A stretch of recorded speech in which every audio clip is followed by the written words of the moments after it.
Surya MSTV, sinar kebenaran di setiap sudut. Pesan suci menyala, bawa harapan bagi yang tenggelam. Dakwah Islami di setiap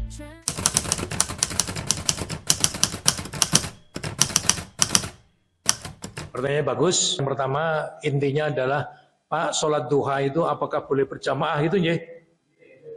Ya, bukan rokaatnya ya, bukan rokaatnya. Di SD Muhammadiyah, di SMK Muhammadiyah juga ada. Ya, apakah boleh berjamaah? Insya Allah dibolehkan. Apalagi kalau di sekolah itu untuk litaklim, ya, untuk mendidik, untuk pengajaran. Sebagaimana juga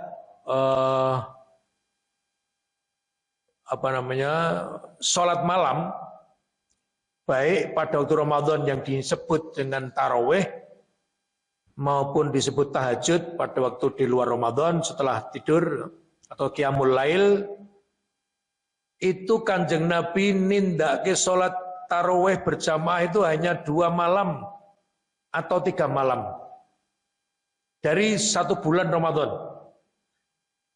Artinya sing 26 wengi itu Nabi sholat sendiri di rumahnya.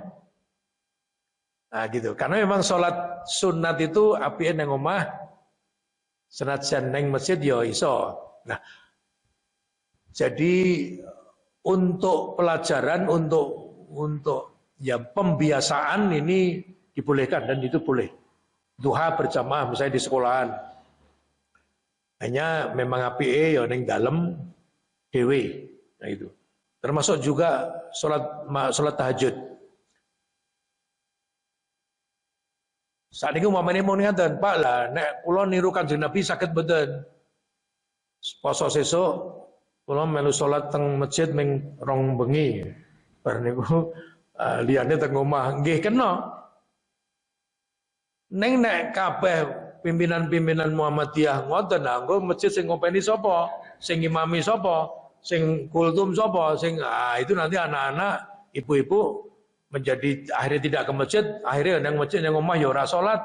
Ini maka ulama-ulama berbeda pendapat, apike ning masjid nek mergo kowe ning masjid kuwi dadi njalari liya-liyane ya do sregep ning masjid. Maka keterlibatan kita sholat di masjid yang apa? Jadi apike ning omah, ning tak kalahke entuk ganjaran sing apik, tak kalahke tak ning masjid ben liyane ya do terurus, bocah-bocah ya do, wah itu bisa mendapatkan fadilah yang lain.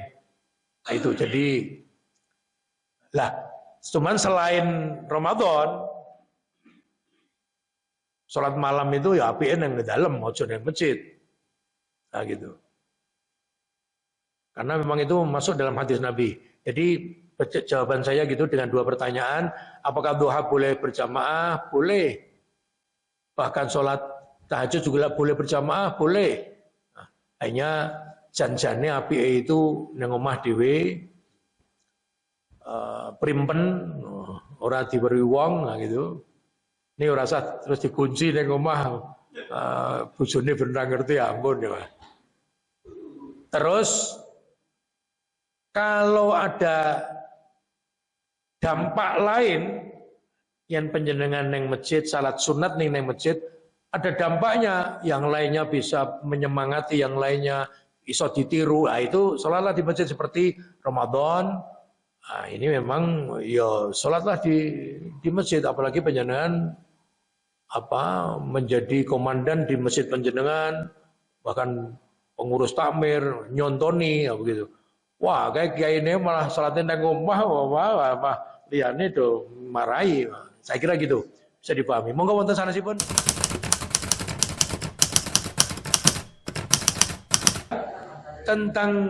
Tentang sholat malam yang 4 rakaat atau 2 rakaat. Bagus. Kalau di Masjid Tarjih Muhammadiyah, di HP itu bisa dibaca, sholatlah malam itu 2 rakaat atau 4 rakaat 4 rakaat. 11 rakaat totalnya bisa dikerjakan dengan 4-4-3 atau 2 2 kemudian ditutup 1 witir. Menurut Muhammadiyah ini sama. Posisinya sama, tidak ada lebih afdal mana. Posisinya sama. Ya. Hadisnya pun yang penyanyi Chelsea Perso, yang 443 itu hadis Aisyah, riwayatnya Imam Bukhari. Sangat kuat. Bahkan dikatakan, jangan kamu tanyakan lamanya dan bagusnya sholat itu. Nah monggo ini bisa dipraktikkan semuanya. Jadi apa pun ya apa. Ini namanya tanawu dalam kajian tarjih di Muhammadiyah kita sebut itu namanya at-tanawwu. Apa itu at-tanawwu? Artinya ada berbagai macam pilihan yang bisa kita pilih karena semuanya dikerjakan oleh Rasul. Rakaatnya tadi boleh ya, 4, 4, 3 boleh, 2, 2, 2 boleh. Atau doa dalam sholat fardu maupun sholat biasa, sholat sunat, itu doa iftitah juga ada pilihan. Allahumma ba'id baini boleh, atau kabira subhanallah bukratan wasila boleh. Itu namanya tanawu, kena milih. Kenapa kok kena? Mereka kita dapati hadisnya sama-sama sahih dan dikerjakan oleh Nabi. Doa waktu ruku dan sujud itu ada tanawu. Ada pilihan yang boleh kita pilih karena dikerjakan semuanya oleh Rasul. Subhana rabbiyal azim boleh. Sujudnya subhana rabbiyal a'la boleh. Atau subuhun kudus rabbul malaikati warruh boleh. Pernah dikerjakan Nabi. Hanya yang terakhir dalam hadis oleh Aisyah diceritakan, terakhir itu setelah perang Fathu Makkah, Nabi mendapat wahyu idza jaa nasrullahi wal fath. Kalau kemenangan itu datang, Allah memberikan kemenangan pada waktu perang Fathu Makkah. Wa ra'aitan nasa yadkhuluna fi dinillahi afwaja, dan kamu saksikan manusia berbondong-bondong masuk ke dalam agama Allah. Jadi setelah Mekah ditundukkan oleh Rasul, perang orang kafir kalah, angkat tangan, Nabi mengatakan, siapa yang masuk Masjidil Haram aman. Begini maksudnya, siapa yang tidak mau masuk Islam aman. Yang gue metu aja orang gini. Tidak dibunuh, tidak disiksa oleh kaum muslimin. Tapi tidak boleh masuk, tidak boleh berada di kota Mekah. Banyak juga orang-orang kafir yang kemudian keluar dan tidak mau masuk Islam, ya wis ini yang mau Islam dilindungi kamu. Nah, pada waktu itu kemudian ayat berikutnya fasabbih. Dengan kemenangan itu Allah memerintahkan Nabi Muhammad, bertasbihlah kamu. Ucapkan subhanallah. Memahasucikan Allah. Bihamdi rabbika, dengan memuji Tuhanmu. Artinya ucapkan hamdalah. Ucapkan subhanallah, ucapkan hamdalah. Bihamdi rabbika. Wastaghfirhu. Yang ketiga perintahnya, wastaghfirhu, dan mintalah ampun kepada Allah. Istighfarlah kepada Allah. Innahu kana tawwaba. Nah, Aisyah bercerita setelah turun ayat idza jaa nasrullah itu, Nabi merubah doa sujud dan rukuknya. Sambil rukuk tadi dirubah, maunya subhan rabbiyal azim, rukuknya, sujudnya subhan rabbiyal ala, atau kadang-kadang subuhun kudus rabbul, semuanya subuh, sabbaha, subhana, itu sama. Tapi begitu turun ayat ini, Nabi merubah doa rukuknya menjadi subhanakallahumma wa bihamdika. Bukan. Subhanakallahumma rabbana wa bihamdika Allahumma firli. Ini memenuhi 3 perintah tadi. Dalam surat An-Nasr. Fasabbih artinya membaca subhanaka. Bihamdi rabbika subhanaka rabbana wa bihamdika. Kemudian wastaghfirhu nyuwuna pangapura Allahumma firli. Subhanakallahumma rabbana wa bihamdika Allahumma firli. Setelah turun ayat itu dan mendapat perintah 3 perintah setelah memenangkan, merebut kota Mekah, Maka Nabi sampai akhir hayatnya dikatakan beliau merubah doa sujud dan rukuknya podo, yaitu itu tadi. Subhanaka Allahumma Rabbana wa bihamdika Allahumma firli. Tapi yo kena niru ini menggunakan itu. Saya kira itu namanya tanawu. Jadi tidak hanya pada masalah sholat malam tahajud, loro-loro papat-papat, kena, boleh milih, posisinya sama, tidak ada yang lebih baik, lebih. Kemudian yang berikutnya tanawu, contoh tanawu lagi pada dua-dua dalam sholat, itu misalnya gitu. Monggo. Nah, menurut saya kualitas sholat tahajud nanti diwarnai pada posisi penjenengan sholat kapan waktunya, yaitu sepertiga malam terakhir, ini yang paling baik. Kemudian ditunaikan dengan tumak ninah, tidak gerusa-gerusu dan tenang, apalagi pengen menghayati apa yang Anda baca. Itu mempengaruhi. Berikutnya adalah, ini yang sok rada awake dhewe rada Indo ini. Lama dan bagus. Ini hadis Aisyah riwayat Imam Bukhari. La tas'al an husnihinna wa tulihinna. Kanjeng Nabi sallallahu alaihi Ramadan maupun di luar Ramadan ora tau luweh saka 11 rakaat. Aja kok takoke apik endah lan suwene anggone Nabi nindakake salat. Lah itu kan tegese le diwaca kuwi ya surate yen iso sing dawa, yen iso itu penjelasan apale sing ndi ya silakan itu. Saya kira itu. Lah ini mempengaruhi. Kenapa hadis lain mengatakan setiap huruf Al-Qur'an yang kita baca Allah berikan kita ganjaran 10. Wah, itu nek maca bengi setelah tahajud Al-Baqarah ngono, wah itu nggawa kandi satrek nggo misik nggo ngadai ganjaran ora cukup saking okehe. Ini ya rada apet ini, memang ya bijinya apet itu angel, nindake ora gampang. Saya kira itu yang membedakan. Monggo. Jadi tentang mana yang lebih afdal sama antara 2 dan 4, monggo itu bisa divariasi.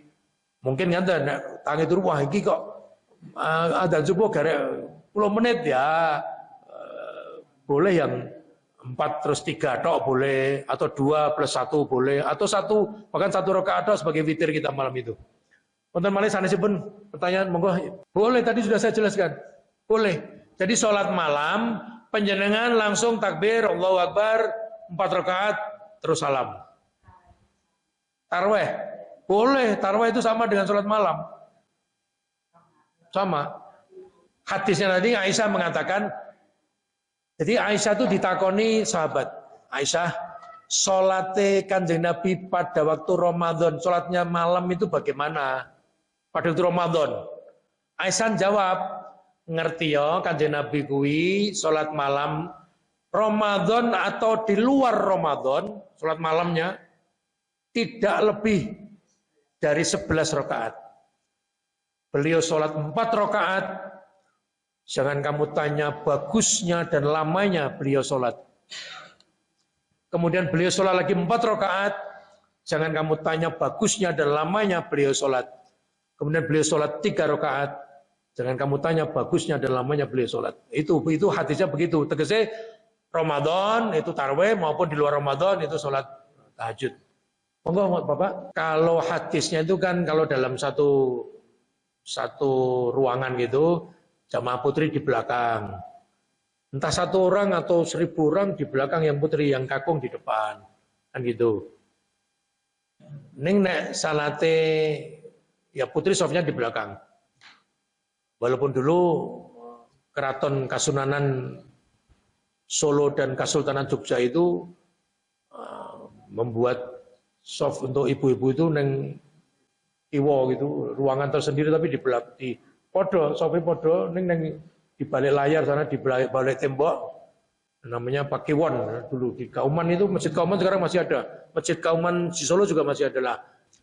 Hanya selama itu ada tutupnya, seperti di Medina itu tetap di belakang tapi ada tutupnya ada. Nah ini yang tadi menurut pirsa, apakah boleh jamaah putri di atas? Boleh. Misalnya nanti bapak di atas, imamnya di atas, yang putri nang ngisor ya kena. Ulah-wale dia apa-apa. Bahkan menjadi satu ruangan, bapak dan ibu juga boleh selama ada bapak putri yang di belakang, syukur ada hijab atau sutroh. Garis. Nah, Masjidil Haram itu ada Ka'bahnya, di satu lantai itu ya ada toilet, enggak apa-apa. Toilet itu najis ya, ada najisnya. Jadi di kamar mandi itu, maaf ya ini rada menco sedih loh. Kamar mandi itu ya ora itu salat nang kamar mandi. Tapi maaf ya, di kamar mandi itu kita wudu boleh, mandi besar boleh, lah arep ratusin nang kamar mandi nang diatuse. Padahal mandi besar itu tidak sah kalau tidak mandi besar kalau orang junub. Bahkan tidak sah, ya boleh, jadi boleh. Nah, ya tidak boleh sholat di dalamnya, Tapi kalau masjid atau shaf di lantai 3 ada toiletnya, maaf ini rada menggok. Saya buat lebih ekstrim. Pak, di sini sedang sholat jamaah.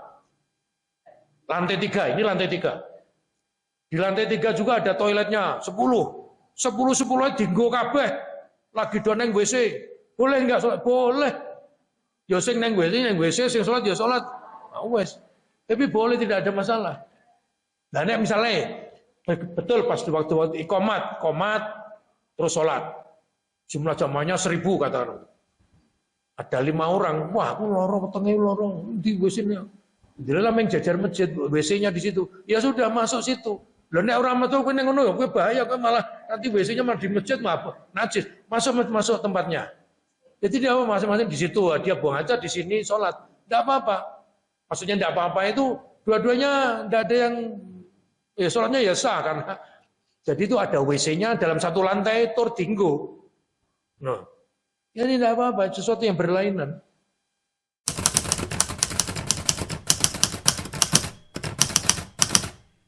Ini pertanyaannya saya paham, mungkin begini. Lebih baik mana Pak? Mana ya? Ingat mau diperiksa ya? Sholat Isya tepat awal waktu berjamaah atau sepertiga malam awal. Sepertiga malam awal itu jam berapa ya? Ini nganggu kata-kata sepertiga ini aku rada angel. Pakai jam lah misalnya.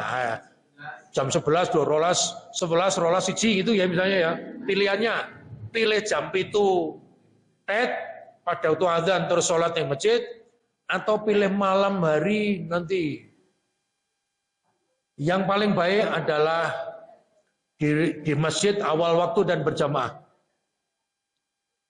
Jangan tunda sholat isya sampai malam kecuali, ini kecuali, dan ini ada hadisnya, boleh sholat isya ditunda selama penyenangan, selama nunda, nanti jam 11 begitu Anda ada pekerjaan, apalagi hubungannya dengan ibadah misalnya pengajian, itu boleh sholat isya ditunda, neng ora turu, ora nonton TV, ora dagelan, ya saya kira gitu. Memang ada hadis janjane Kanjeng Nabi ngendika aku yang kalau tidak akan merasa umatku kesulitan, aku ingin memerintahkan mereka sholat isya itu malam jamnya seperti ini. Tapi kan abot itu. Dan di masjid manapun, termasuk di Mekah, di Masjidil Haram, sholat isya itu ya awal waktu, adzan dan sholat berjamaah. Nah, kira gitu. Ini ada orang tuh yang jane ya rada keset, rada Mekah. Misalnya bar lunga itu, wah.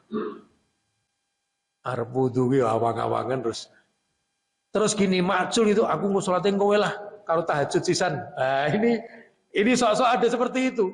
Tak sisan ya memang akhirnya tahajud sisan, tapi ini tidak baik. Jadi alasannya nek boleh bloko loh. Itu jadi aku kok ora salah saiki ngopo? Wah, yo wegah kuwi arep wudu males. Ditambahi ben ora pati ketok engko sisan tahajud. Nah, ini tidak baik. Ya kalau masih hidup. Nah, pernah gempa itu malam. Pernah gempa itu menjelang subuh. Pernah macam-macam. Artinya orang mati malam itu banyak. Nah, orang meden-medeni. Tetapi jangan seperti itu. Awal waktu pentingkan dan berjamaah. Sudah. Nah, mungkin sekarang saya tambahkan. Jadi arep golek ganjaran sing akeh kaya ngopo meneh to. Kerjakan sudah seperti yang kerjakan Rasul. awal waktu. Kecuali Anda betul-betul bertanggung jawab, wah itu ada alasan yang gumato, ada acara apa macam-macam, nah, itu boleh ya, sepertiga malam awal boleh. Kalau sekalian tahajud, ya bolehlah juga. Jadi harus dipisah-pisah, memang tahajud itu sesuatu yang sangat mulia dan ganjarannya besar. Tapi tidak ada yang mengalahkan ganjaran sholat fardu.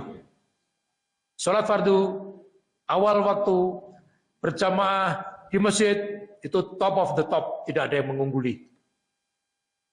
Silahkan nanti tambahkan sholat-sholat sunat, golek yang Abdul tadi misalnya sepertiga malam terakhir, silahkan. Wes sepertiga malam terakhir, katakanlah jam 2:30 malam, 2:30 pagi dini hari, sholat tahajud 11 rakaat iso sak juz, wah, apa meneh 2 juz, wah itu jempolan. Saya kira gitu, ya. Sekali lagi sholat fardu awal waktu berjamaah di masjid itu diusahakan. Monggo wonten malih tadi, monggo Bapak.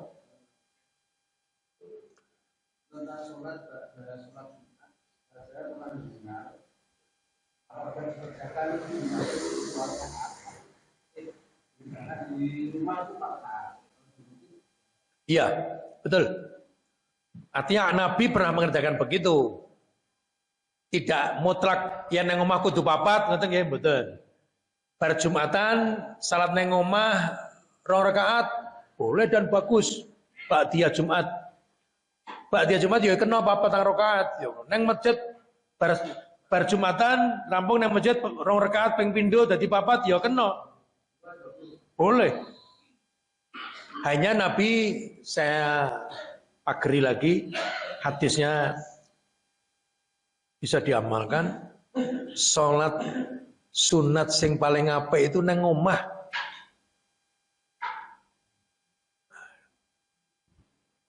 Kejaba sholat fardu.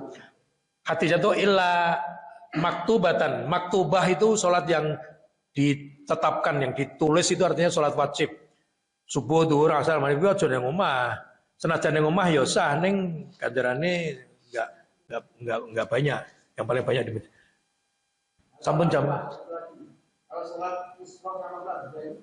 Sholat syuruk, ya itu tidak bisa kecuali di masjid ya, di masjid. Seperti tahiyatul masjid ya, aja neng omah, tahiyatul omah jenenge. Terus budi, sama, hanya ada syarat-syaratnya. Sholat duha yang dikerjakan di awal waktu setelah matahari muncul ditambah 10 menit atau 15 menit. Tur nindakake sholat subuh neng masjid, orang metu-metu, kemudian mengerjakan sholat syuruk 2 rakaat, seperti mendapatkan pahala haji dan umroh. Nah itu ya ojo nindakake neng omah, nah itu. Hadisnya sahih dan banyak. Ada satu yang dhaif, tapi yang banyak tadi saling melengkapi dan menjadi naik bisa menjadi hasan sahih, bisa.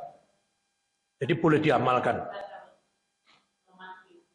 Ya, gini dalam ilmu hadis, pelajaran hadis, mustalah hadis itu kalau di IAIN itu bisa 4 semester, 2 tahun mengkaji itu.